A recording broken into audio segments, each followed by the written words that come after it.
아침을 시작하는 슬기로운 방법. 오늘 내게 이로운 뉴스. 류영희의 출발 새아침.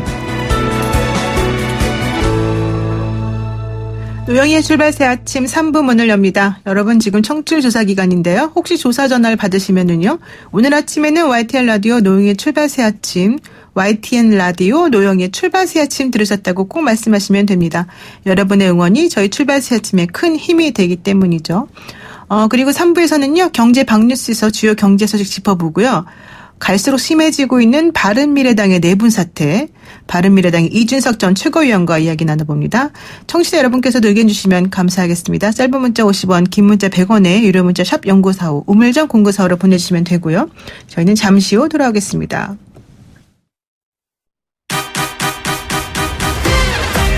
알면 대박, 모르면 쪽박. 경제 박뉴스. 복잡하고 어려운 경제 이야기를 쉽고 재밌게 풀어드리는 시간이죠. 알면 대박 모르면 쪽박 경제 박뉴스 참 좋은 경제연구소 이인철 소장 만나봅니다. 소장님 안녕하세요. 네, 안녕하세요. 네, 결국 유니클로 광고 위안부를 폄하하는 듯한 한국어 자막 처리가 문제가 됐었던 이 유니클로가 광고를 중단하기로 한 겁니까? 그렇습니다. 이 논란의 중심에 선 이 광고는 지난 1일자로 이제 유니클로 일본 공식 유튜브 계정에 게재가 됐는데 전 세계로 파져나가는 광고입니다. 해당 광고에는 백발이 정정한 98세 외국인 여성 모델 13세 소녀가 같이 등장하는데 광고에서 소녀가 제 나이 때는 어떤 옷을 입으셨나요? 라는 질문에 할머니가 영어로 Oh my God, I can remember that 이라고 답변을 합니다.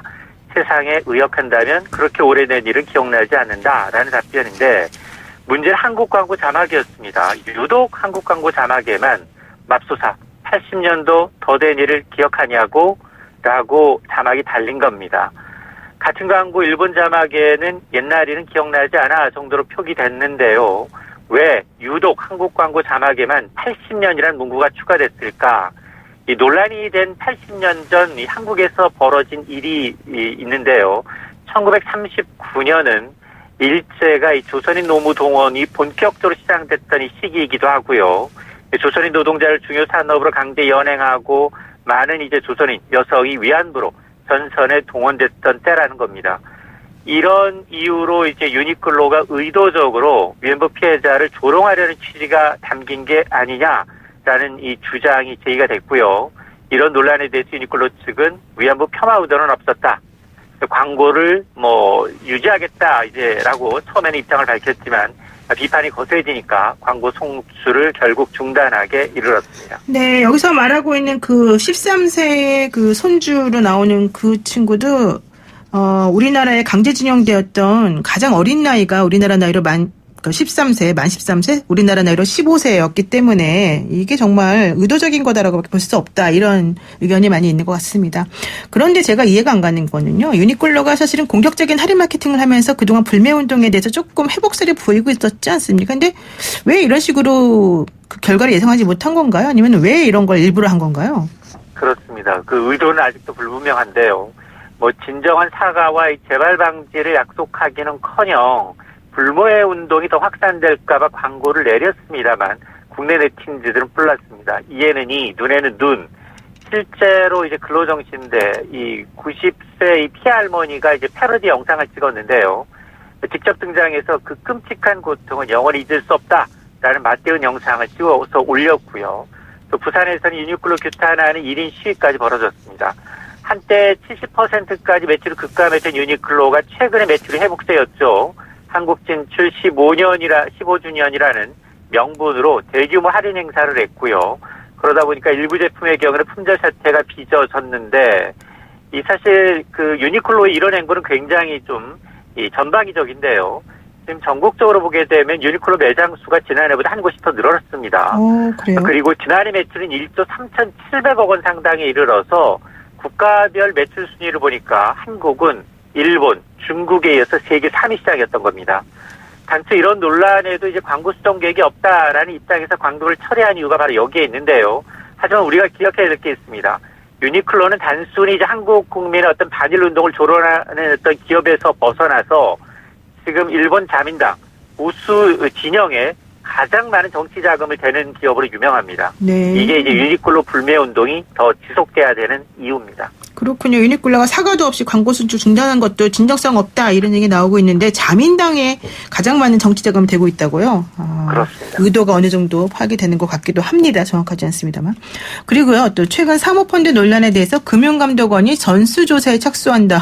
이거 너무 늦은 거 아닙니까? 맞습니다. 해외금리 연동형 파생결합 상품 DLF 사태가 터진 게 8월 중순입니다. 이후에 라인자산운용 사모펀드 환매 중단 사태에 벌어졌죠. 여기저기서 사모펀드 투자자들 울부짖고 있는데 금융감독원이 이번 주부터 전수조사에 착수하겠다라고 합니다. 이 뒷북도 정말 유구무원입니다.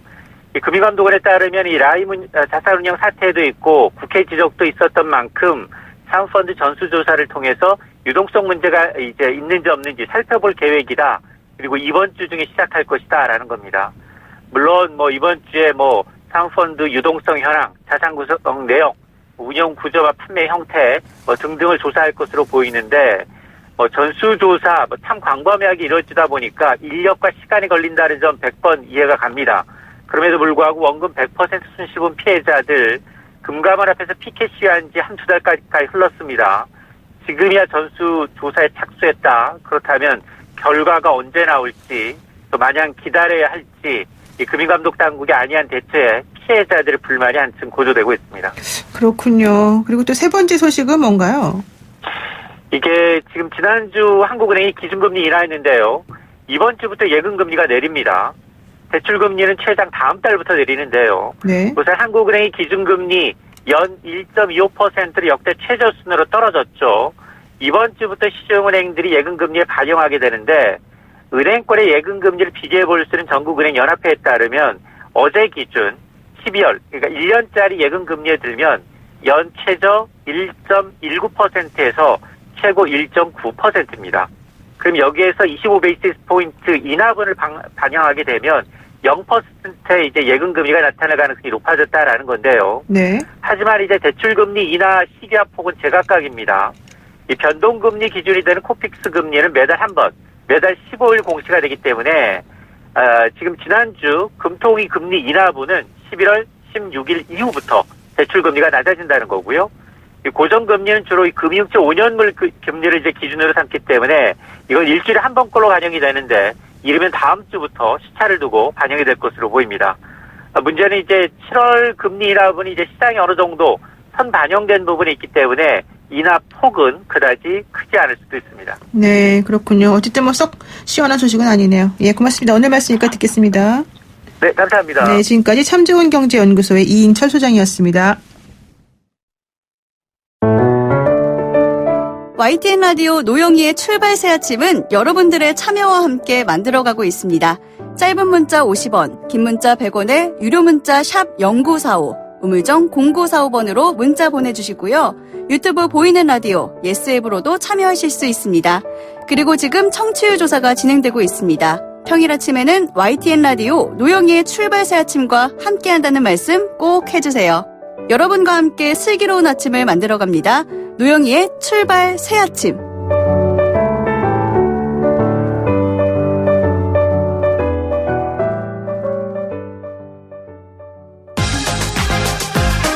아침을 시작하는 슬기로운 방법. 오늘 내게 이로운 뉴스. 노영희의 출발 새 아침. 슬기로운 인터뷰. 당권파와 비당권파 바른미래당의 갈등이 깊어지고 있죠. 안철수 전 대표를 비하했다 이런 이유로 바른미래당의 윤리위원회가 이준석 최고위원의 당직을 박탈하는 중징계를 내렸습니다. 바른미래당의 이준석 위원 직접 모시고 자세한 얘기 나누겠습니다. 안녕하세요. 네, 안녕하세요. 표정이 굳어요, 사실은. 왜요? 네, 상당히 평소보다. 네. 일단 기분은 안 좋으실 것 같은데 네. 지금 윤리위원회에서 이 이준석 최고위원에 대해서 바른미래당의 최고위원과 서울 노원병 지역위원장 이 직위를 전부 다 해제한다. 이거 예상하셨습니까 원래? 이게 원래 예상이 안 됩니다. 그러니까 지금 바른미래당 내에서 윤리위원회가 지금 이제 사실 비당권파에 해당한 사람들을 공격한 게 지금 10번이 넘거든요. 10번이 넘어요? 예. 근데 그 중에 징계 의결된 것 중에서 많은 분들이 기억하시는 게 한 3개? 3개 정도, 네. 뭐 이현주 의원도 있을 것이고, 네. 그때 뭐 찌질하다라고 했다는 것 때문에 그렇죠. 당원권 정지가 됐어요. 그게 제일 센 겁니다. 제명 당원권 전에, 정지. 제명 예, 직전에. 예. 그리고 저한테는 뭐 직위 해제라고 이제 했고 하태경 의원한테는 직무 정지라고 이제 했는데 네. 사실 모르겠습니다. 이게 그 정당에서 윤리위원회라는 조직이 그래도 일반적인 그 사법부에서 하는 원칙들 다 준용해서 운영되는 것이 원래 원칙이거든요. 그렇죠. 저 같은 경우에는 동일 사안을 해가지고 5월 달에 이미 징계 안 한다라고 결정서를 저한테 보냈어요. 그 다음에 이제 윤리위원장이 이제 손학규 대표가 새로운 분을 임명하고 나서 다시 한번 또 해가지고 이렇게 결론 내렸는데 그러니까 제 우선 얘기하자면은 뭐 2019년 3월에 있었던 일을 가지고 아까 네. 말했듯이 5월에 한번 징계 안 한다 해놓고 지금 다시 와서 끌어내서 이렇게 하는 거거든요. 그게 좀 말이 되나요? 그 원래 윤리위원회도 그런 규칙 같은 게 있는 원래 거잖아요. 일사부재리가 들어가죠 당연히. 근데 뭐 그런 것도 있고 네. 뭐 두 번째로는 이제 이례적으로 윤리위원회에서 뭐 제가 무슨 발언을 했다 잘 보도하는데 네네. 이건 한번 지적하고 싶은 게 제가 예를 들어 안철수 대표한테 뭐라고 이제 적시했다고 하는데 제가 윤리위원회에서 이제 통보서 받은 걸 보면은 제가 네. 했단 말이 이거예요.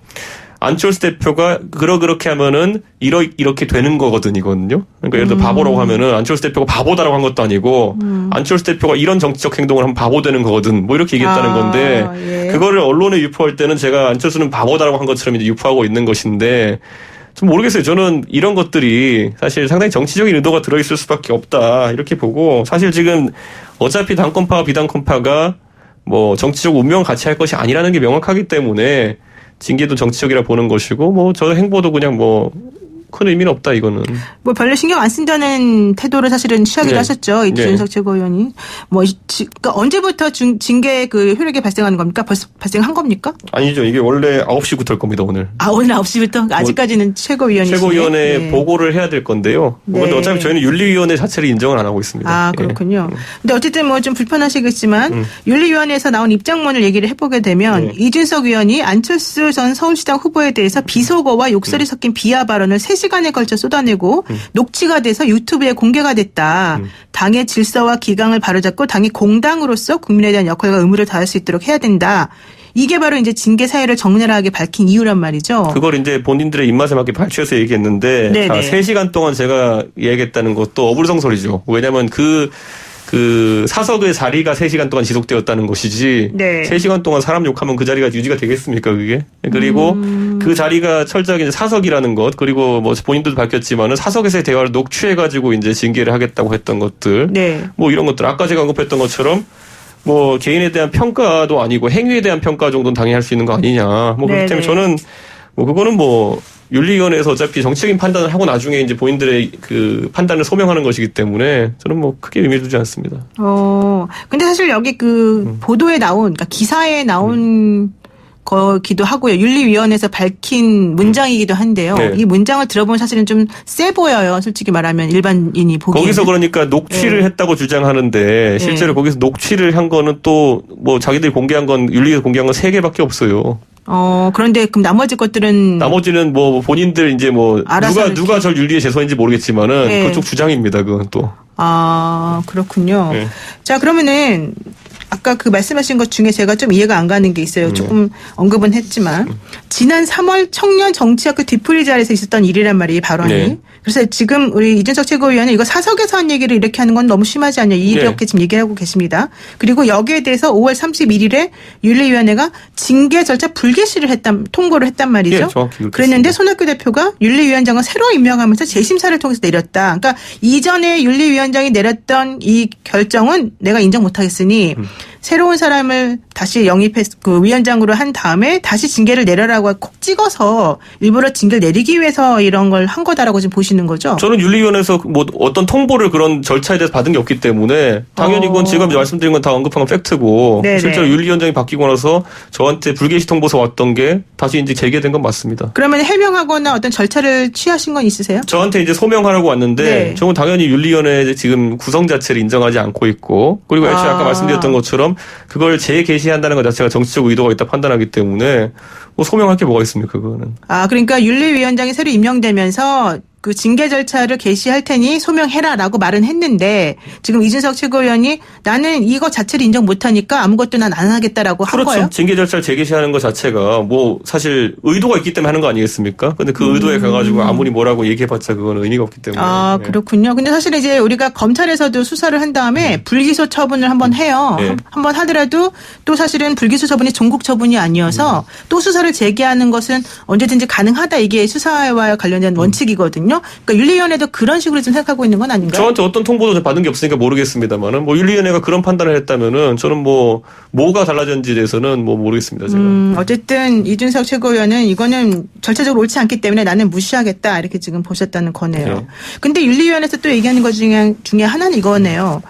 그 문제가 불거진 후에도 안철수 전 후보에게 직간접적으로 어떤 사과도 하지 않았다. 그리고 매우 안하무인적인 태도를 일관했기 때문에 당의 해당 행위를 한 거다. 이렇게 본 거네요. 아니 윤리위원회가 한 결정을 인정하지 않는데 거기에 대해 가지고 뭐 안하무인이라 표현하는 것도 그건 어불성설이고 저는 예를 들어 안철수 대표와 그리고 뭐 어쨌든 사석에서의 대화가 녹취되어 가지고 공개되어 인해 가지고 안철수 대표나 또 안철수 대표 지지자 그리고 당원들에게 우려를 끼쳐 죄송합니다라는 말을 썼습니다. 저는. 아, 그 얘기는 한 거예요? 예. 그러니까 문제가 불거진 후에 그런 식으로 우려를 끼쳐드린 것에 대해서 미안하다 말은 했는데 예. 그 사과를 받아들이지 않았다. 모르겠어요. 뭘 어떻게 얘기하는 건지 모르겠지만은 저는 윤리위원회에서 그러니까 지금 뭐 예를 들어 징계의 세세한 절차를 공개하는 것도 그렇고 뭐 저한테 뭐 안하무인이다 이런 평가를 하는 것도 그렇고요. 네. 예를 들어 법원에서 어떤 평가를 한 다음에 법원이 안하무인이다 이런 얘기 안 하잖아요.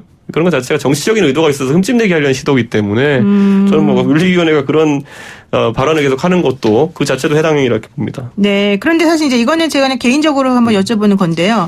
사실 뭐 청년 정치학교에서 이런 식의 발언을 하신 것 자체는 뭐 그 워딩으로 나오니까 그 자체를 부인할 수는 없는데 맥락을 보게 되면 꼭 그런 목적으로 한 건 아니고 전체적으로는 다른 의도가 있어서 한 거다 이런 얘기셨던 거잖아요. 원칙적으로는. 제가 그 안철수 대표한테 했다는 발언도 네. 안철수 대표가 한국에 귀국해가 정치를 할 때 네.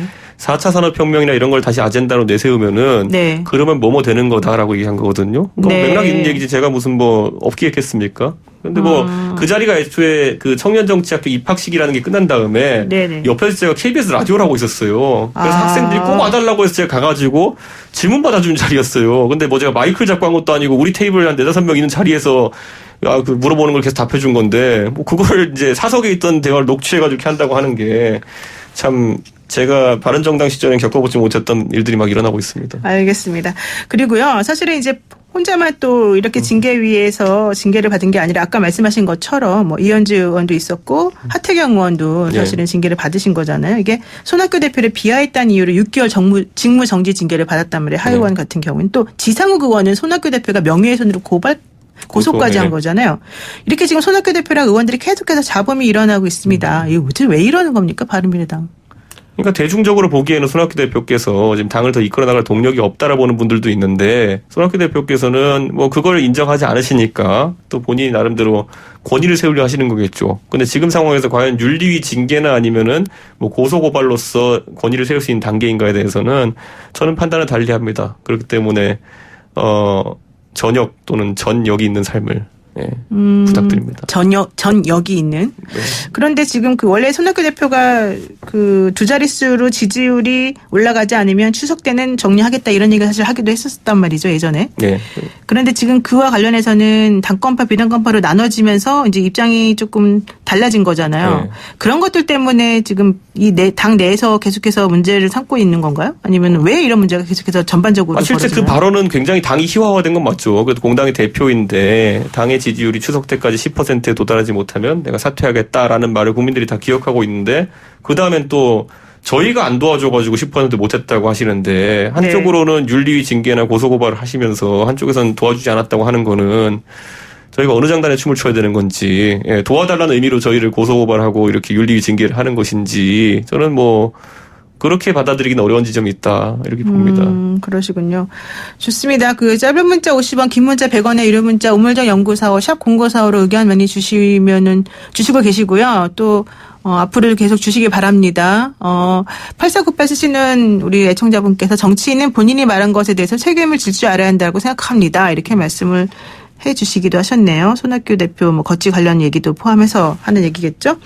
자, 그리고요. 지금 그 윤리위에서 이렇게 일단 징계 결정하는 이유가 사실은 뭐 직접적으로 그런 발언한 것이 잘못이라고 생각해서도 있겠지만은 그 내부적 혹은 그 밑에 있는 저희는 유승민 의원이 사실은 지금 뭐 한교안 대표를 만나겠다고도 하면서 바른정당계 그 바른정당계 사람들이 자유한국당하고 조금 뭔가 좀 합쳐지려는 움직임이 좀 있잖아요. 이거를 염두에 두고 한 거다 이런 얘기가 있는데 무슨 말입니까? 근데 뭐 그거는 손학규 대표께서 꾸준히 이제 주장해 오시는 바가 저희가 뭐 비당권파라고 하는 사람들이 이렇게 움직이는 이유가 손학규 대표를 내치고 자유한국당과 합당하기 위해서다라고 하는 분들이 있는데 네네. 변화와 혁신을 위한 우리 비상행동 그 비당권 모임에서도 그런 생각으로 동참하지 않는 분들도 굉장히 많습니다. 그렇기 때문에 저는 뭐 손학규 대표께서 그런 어떤 유승민 의원의 의도를 왜곡해가지고 동력을 찾으려 하실 게 아니라 네. 본인이 당에 대한 비전을 얘기하셔야 되는 것인데 최근 네. 보면은 뭐 지난번에는 조국 반대 집회에 나가가지고 마이크 잡으셔가지고 유승민 공격하시는 그런 아이러니컬한 상황도 나왔거든요. 네네. 그 영상으로 다 찍혔는데 네. 저는 뭐 그게 과연 그러면 손학규 대표께서 생각하는 비전인가? 반정부 집회를 사실상 하시면서 유승민을 공격해요. 그러니까 어디에 화가 나셨는지는 알겠는데 분노의 방향이 잘못된 거 아닌가 싶습니다. 근데 사실 지금 또 손학규 대표 발언 중에 문제가 되는 것 중에 하나가 유승민 의원이 한국당하고 이렇게 손을 잡으려고 하는 제스처에 대해서 네. 꼴통 보수라는 표현을 써가면서 뭐 가려면 빨리 가라 이런 얘기도 하셨잖아요. 네. 여기에 대해서 물론 한국당에서도 이제 반박이 있었습니다만은 결과적으로는 그 바른정당계 사람들이 한국당으로 회귀하려고 하는 움직임이 있고 여기에 대해서 탈당을 빨리 해라라면서 압박을 하기 위한 거다라는 해석도 있지만 그게 사실은 또 한국당하고는 좀 합쳐지기 어려운 부분도 있잖아요. 예, 이 그렇죠. 지금 하시는 분들이 예. 그 탄핵 문제도 있고. 예. 그럼 그런 부분들에 대해서 어떻게 하실 생각들이신 거예요? 이 변화와 혁신을 위한 비상행동. 아니 저희는 실질적으로 바른미래당의 정상화를 꿈꾸는 게 첫 번째 과제고요. 그게 안 되면 두 번째로는 새로운 정치색을 꿈꿔야겠죠. 근데 그건 뭐 제1우선순위가 바른미래당의 정상화라고 했기 때문에 아마 손학규 대표를 위시한 당권파 측에서는 지금까지 얼마나 저희가 이 사안에 대해 가지고 젠틀하게 접근해 왔는지를 아마 뭐 아시게 되실 것이다. 이런 시기가 올 것이다 봅니다. 그러면은 뭐 실제 한국당하고의 이런 그 뭐 합당 이런 것보다도 바른미래당의 정상화가 더 먼저다. 그게 목적이다라고 하면 이 당권파하고 조금 같이 갖는 방향 이런 건 언제 전혀 없는 거예요? 그러니까 제가 말씀드렸잖아요. 그 의지를 표명하는 방식이 윤리위 징계고 뭐 예를 들어 그러니까 변화와 혁신의 모임 쪽에서의 그런 표현. 아니 저희 같은 경우에는 네. 솔직히 당권파라고 하는 분들이 네. 어떤 의도인지 모르겠지만은 초기부터 예를 들어 5월, 6월 때 이때부터 계속 유승민 의원이나 아니면 저희 비당권파 사람들의 의도를 곡해가지고 계속 이제 언론에도 얘기하고 이렇게 했거든요. 네. 그때 그 간극이라는 거는 해소하려면은 뭐 풀어야 될 점이 어딘지는 그쪽으로 잘 알 겁니다. 아, 그러니까 우리가 더 이상 할 수 있는 건 없다. 지금 그렇게 보시는군요. 아니 그렇게 말에 업을 쌓았는데 지금 어떻게 더 하겠습니까? 네, 알겠습니다. 그럼 이렇게 할까요? 변화와 혁신을 위한 비상행동 소속 의원 15명이 한꺼번에 탈당을 하게 된다면 이게 한 시기가 지금 뭐 11월이나 12월이나 이렇게 지금 보는 거잖아요. 뭐 언제일지 정확히 안 정해진 것 같긴 합니다만은 이렇게 되면 교섭단체로서 지위를 잃게 된단 말이에요. 그러면은 지금 문제가 되고 있는 뭐 선진화법 법안 협상 이런 거에 차질이 생길 수도 있잖아요. 어떠세요, 이런 부분에 대해서? 뭐 실제로 차질이 생길 수도 있고요. 지금 예를 들어 선거법 같은 경우에는 뭐 아직 국민들에게까지 알려지진 않았지만은 민주당에서 이제 다른 협상안들도 이제 내고 있는 상황이니까 전반적으로 패스트트랙 추진 과정이 빨라질 수도 있고 그럼 정계 개편이라는 그 다음 단계가 더 빨리 올 수도 있기 때문에 저희는 뭐 물론 보면서 움직이겠지만은 그렇기 때문에 이게 늦어지거나 하진 않을 겁니다. 그래요? 그런데 그 의원직을 유지한테 당적을 바꾸려면 당의 제명이 필요하다. 그건 이제 안철수계라고 불리는 이제 비례대표 의원님들의 그 사정인데 네. 저는 그런 생각합니다. 당연히 이제 순리대로 그 당에 있는 다른 구성원들 저희 당의 비당권파 당권파 이렇게 나눠진 걸로 보이지만은 네네. 사실 호남계 의원들도 있습니다. 중진 의원들이 뭐 주승용 그다음에 뭐 김동철 뭐 네. 박주선 이런 분들. 그런데 그분들 같은 경우에도 사실 당에 이런 지속되는 상황이 우려가 되는 부분이 있을 거니까요. 뭐 비례대표 제명이나 이런 부분에 있어서 같이 논의할 수 있지 않을까. 실제로 22일날 그래서 국민의당 출신 의원들이 다 모이십니다. 그 자리에서 뭐 이런 것도 논의되는 걸로 알고 있습니다. 네, 그렇군요. 그리고 얼마 전에 손학규 대표가 당직자들에게 안철수 전 대표가 최근 출간하시고 선물했다고 그래요. 네. 혹시 뭐 본인들 받으신 거 있으세요? 아니요, 저는 안 받았고요. 그거를 뭐 개인 돈으로 하셨으면 좋겠는데 네. 그게 당비로 했다는 얘기가 있어가지고 네. 저는 뭐 그런 부분에 대해 가지고 손학규 대표께서 너무 티난다. 티난다. 티난다. 너무 티난다. 네, 그렇군요. 어쨌든 간에 손학규 대표가 그 책을 선물하면서 안철수는 새로운 정치라는 안철수 현상의 주역이다 이렇게 말했단 말이에요. 그러면 안철수 전 대표랑 손학규 대표가 손을 잡는 겁니까? 뭐 잡아줄까요? 제 생각에는. 사실 왜냐하면 손학규 대표 지금 안철수계라고 하는 의원님들이 저희 네. 변화혁신을 위한 비상행동에 같이 하고 계신 이유는 네. 사실 지난 전당대회 때 그분들이 손학규 대표를 많이 도왔음에도 불구하고 손학규 대표는 뭐 다른 생각이 좀 있었던 것 같아요. 그래서 이미 거기서 신뢰관계가 큰 틀에서 한번 깨졌기 때문에 네. 저는 같이 하기는 어려울 것이다 이렇게 봅니다. 그렇군요. 그러니까 안철수 전 대표가 손을 잡아줄까요? 손학규 대표에 대해서 이런 의문을 또 표시하시면서 지금 그 부분 얘기를 하셨는데 네. 그러면 유승민 의원하고 황교안 대표 회동 가능성은 있어요? 저는 이제 선결 조건이라는 것이 사실 유승민 대표가 굉장히 엄격하게 내건 것이거든요. 네. 뭐 예를 들어 같이 한다 하더라도 개혁 보수의 가치가 중심이 되어야 된다면 유승민이 주도권을 잡겠다라는 이야기고, 그리고 그 외에도 보면 뭐 탄핵에 대한 어떤 입장 차이를 넘어가자는 건 탄핵 때문에 우리한테 뭐라 하지 말란 얘기고, 뭐 굉장히 네네. 여러 가지 조항들이 있는데 네. 이걸 받아들일 수 있을 정도로 황교안 대표가 당내 장악력이 큰지는 잘 모르겠습니다. 예. 당내 장악력 문제도 있기 때문에 그거는 모르겠다. 만약 그걸 받아줬다가 본인의 기반이 흔들릴 수 있는 상황이라면은 절대 네. 못 받아주겠죠. 예. 그럼 혹시 본인은 앞으로 뭐 분당이 만약에 가속화되고 또 뭐 직위 해제 받고 이렇게 되면은 앞으로 어떻게 하실 겁니까? 제가 원래 큰 집에 있는 게 싫어가지고 작은 집으로 나온 사람인데 네. 뭐 더 작은 집으로 가는 한이 있다 하더라도 저는 뭐 제가 지금까지 추구했던 길을 계속 하겠습니다. 근데 그렇게 되면 앞으로 정치하는 게 좀 더 어려워지는 거 아니에요? 뭐 그렇게 생각할 수 있는 분도 있겠지만은 저는 솔직히 지금 바른미래당이 지금 제3교섭단체로서 덩치는 뭐 다른 정당에 비해서 있어 보일 수 있겠지만은 사실 지금 상태의 바른미래당으로 손학규 대표 체제하에서 총선을 치른다는 것이 얼마나 위험해 보이는지 또 내부 구성원도 우려한 분도 있기 때문에 네. 저는 뭐 피장파장일 것이다 봅니다. 피장파장이다. 네. 알겠습니다. 잠깐 이거는 뭐 시간 다 됐지만 네. 하나만 말씀드리면요. 조금 전 속보가 들어왔는데 네. 문희상 국회의장이 이 패스트트랙에 올라간 사법개혁안 처리와 관련해서 여야 합의가 최선이다 이렇게 말은 하긴 했어요. 그런데 23일까지 한국당하고 합의가 잘 안 되고 이렇게 되면 아무것도 안 할 수는 없다 이렇게 발언했다고 합니다. 그래서 결과적으로는 이게 국회의장으로서 직권으로 이 선진화법에 올라가 있는 여러 가지 안들을 다 상정하겠다는 말로 읽히고 그러면 결과적으로는 표결로 들어간다는 얘기가 될 수 있는데 바른미래당이 이렇게 복잡한 상황인데 뭐 일치된 의견으로 표결이 이루어질 수 있을까요? 저는 일치된 의견은 아니고 예. 개인 자격으로 표결할 가능성이 높다 보고요. 예. 다만 지금 거의 대다수 의견이 일치하는 상황이 맞는 것 같습니다. 그러니까 분당이나 이런 건 상관없이 일단 의원들의 그런 생각이나 이런 건 같은 방향으로 가고 예, 있다. 저희가 이 문제도 한번 논의했었는데요. 네. 당론은 아니지만 그래도 비슷한 방향으로 간다 이렇게 봅니다. 당론은 강요하지는 않나 보죠? 그럴 상황은 아닌 것 같습니다. 예, 알겠습니다. 오늘 여기까지 듣겠습니다. 고맙습니다. 감사합니다. 네, 지금까지 바른미래당의 이준석 최고위원이었습니다.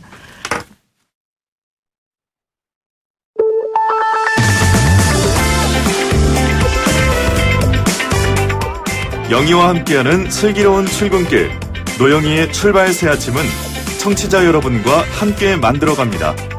짧은 문자 50원, 긴 문자 100원에 유료 문자 샵 0945, 우물정 0945로 문자 보내주시거나 유튜브 보이는 라디오 댓글창, YTN 라디오 어플리케이션 예스를 통해 여러분의 목소리를 들려주세요. FM 94.5MHz YTN 라디오 노영희의 출발 새 아침 잠시 후 계속됩니다.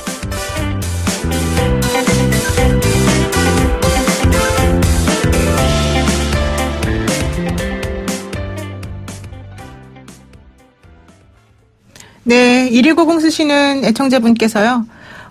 바른미래당 관련해서 한마디 보내셨습니다. 바른미래당으로서는 이번만큼 좋은 기회가 다시 오기 힘들 텐데 아무것도 못했다는 것만으로도 정치력에 문제가 있다는 것을 여실히 보여준 거라고 생각합니다. 네, 이 말씀을 좀 새겨 들으셨으면 좋겠네요.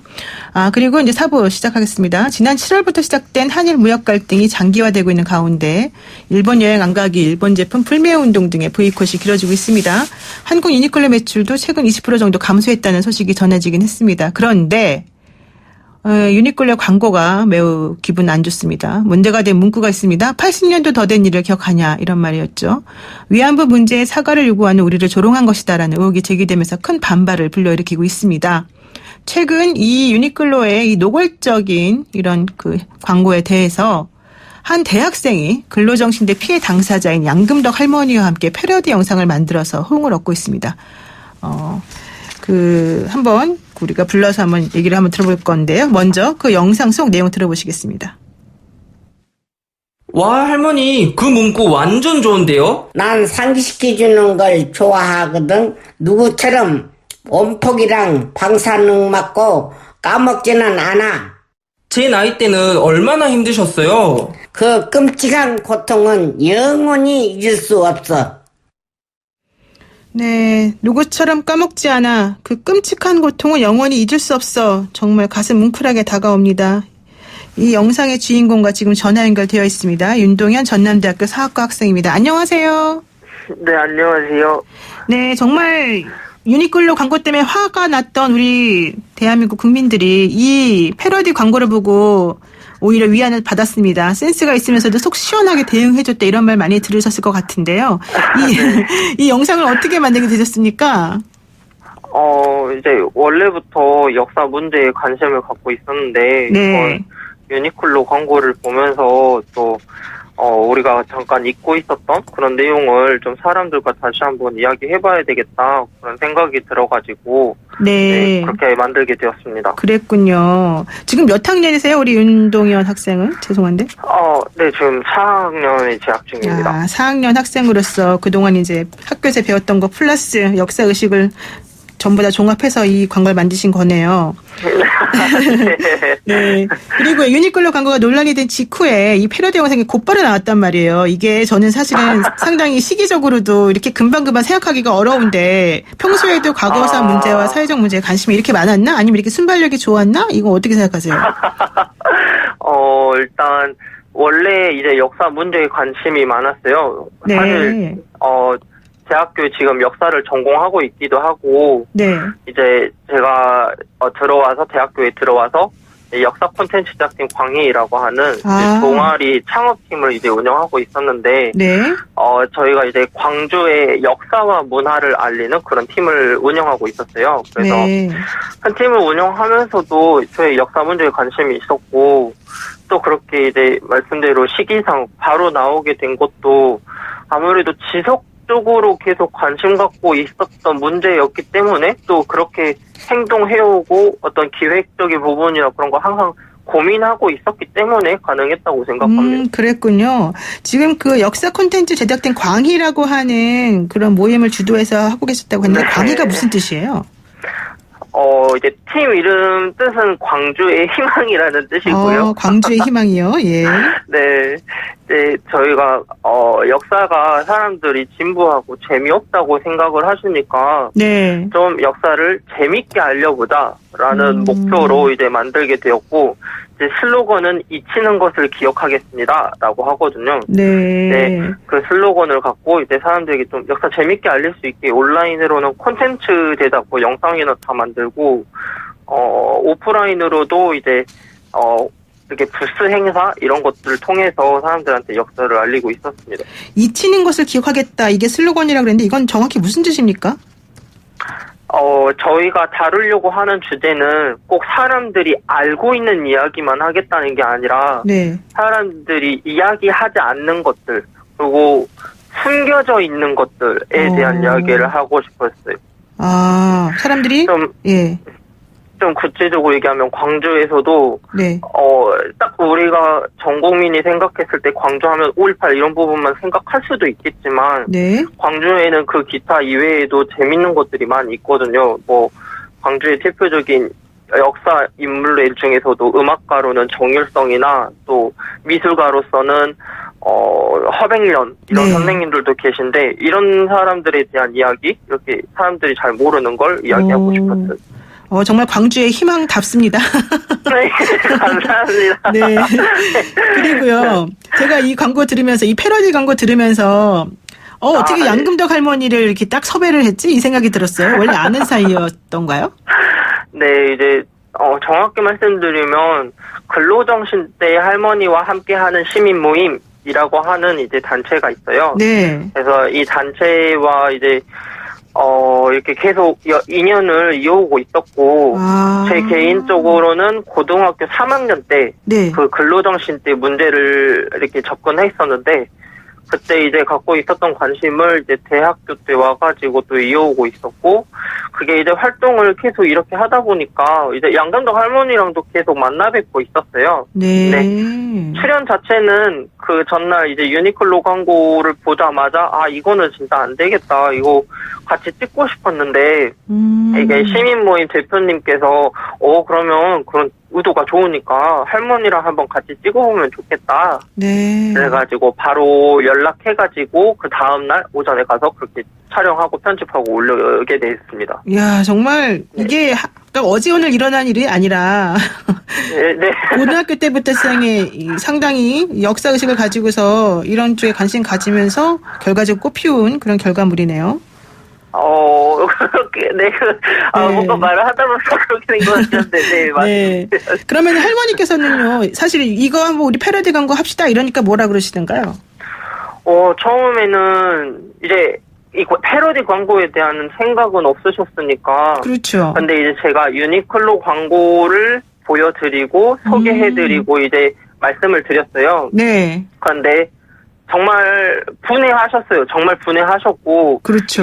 이게 할머니 입장에서 욕을 하고 막 이런 게 아니라, 그러니까 진짜 그 일본 애들이 한국의 마음을 이렇게 모르나 무시해버리나 그렇게 화를 내셨어요. 그리고 저는 그냥 들으면서 진짜 이게 무시받는다 이런 느낌이 좀 강했었던 것 같아요. 무시받는다 이 느낌 때문에 우리 꼭 잘해보자. 네. 그렇게 됐군요. 좋습니다. 그러면요 지금 이제 광고 얘기 한번 잠깐 얘기해볼게요. 그 논란이 된 유니클로 광고를 보면은 원래 영문으로 된 거에는 80년 전이란 말이 안 나오잖아요. 영어로 자기네끼리 얘기할 때는. 네, 맞습니다. 근데 한국어 자목에 굳이 80년도 더 된 일 이렇게 콕 찍어서 말했단 말이에요. 이게 윤동현 학생이 보기에는 왜 그랬다고 지금 보시는 겁니까? 이제 지금은 이 광고 자체가 과시화되었고 또 사람들 표면상으로 이렇게 표면 위로 올라와가지고 사람들 입에서 많이 오르내리고 있고 또 언론에서도 많은 이야기 되고 있는데 네. 그런 부분은 제가 이제 직접적으로 언급하지 않을게요. 그러니까 제 개인적인 생각만 이야기하자면 네. 저는 먼저 첫 번째로 처음에 유니클로 광고를 봤을 때 그 80년이라는 표현 자체에는 제가 의심을 하지 않았어요. 네, 그러니까 우리가 영상을 바라볼 때 어떤 영상도 그렇지만 우리가 예술을 바라볼 때는 그 작가의 의도라든지 그 예술 안에 있는 그런 맥락을 파악하고 이해를 해야 하잖아요. 그렇죠. 그러면 저도 사실 그 영상 속 주인공 2명의 나이 차가 80 몇 살 정도 됐었는데 그렇죠. 네. 이해는 해요. 저는 이제 이해를 하겠다는 거예요. 그리고 그 광고 제작자, 정확히는 번역자가 네.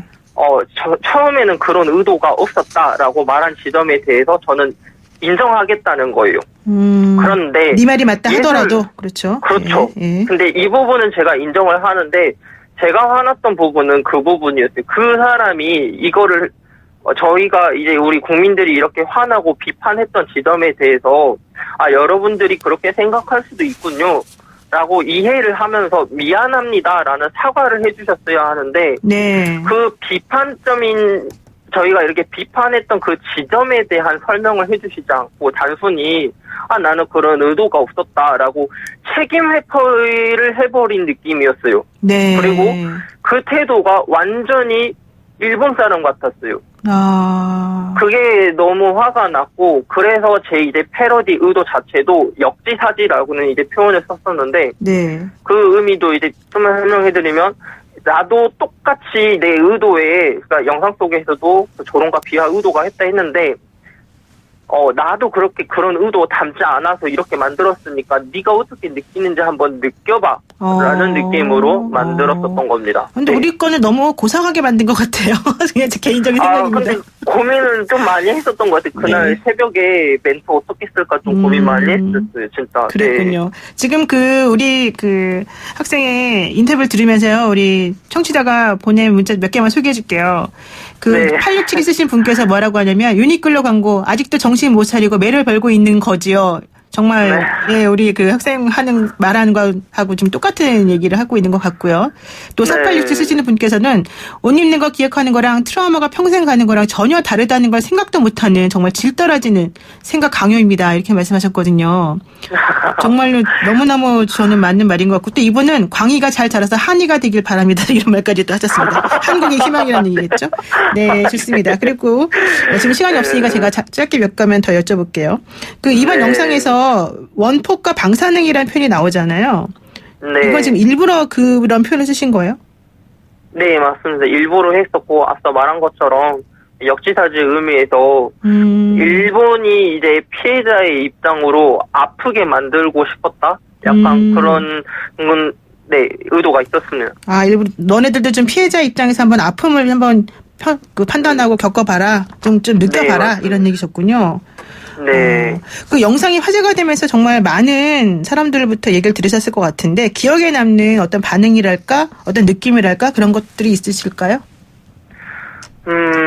사실 제가 지금까지 이렇게 역사 활동을 이어오고 했던 원동력에는 제 행동의 의미와 가치가 있다라고 이제 인정을 해주신 분들 네. 덕분에 이제 이렇게 해온 것 같아요. 네.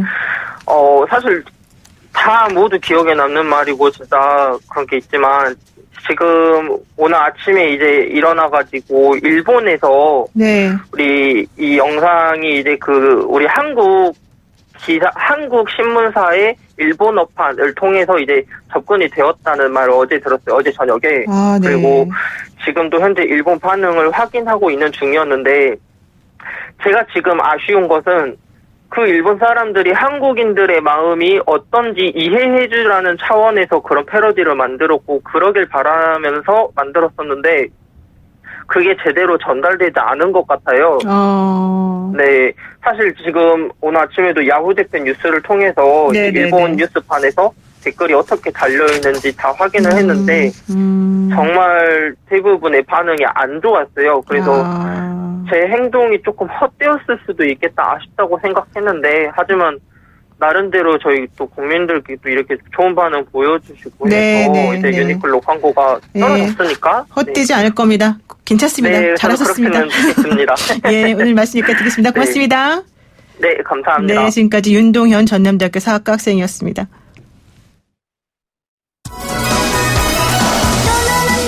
미안합니다 라는 사과를 해주셨어야 되는데 그런 의도가 없었다면 책임 회피라는 태도가 너무 화가 났어요. 20대 대학생의 한 말의 무게가 만만치 않습니다. 오늘 하루 함께 여의도에서 도쿄에서 곰곰이 되새겨봤으면 좋겠습니다. 노영의 출발새 아침 내일 아침 7시 15분 변함없이 슬기로운 내용으로 찾아뵙겠습니다. 고맙습니다.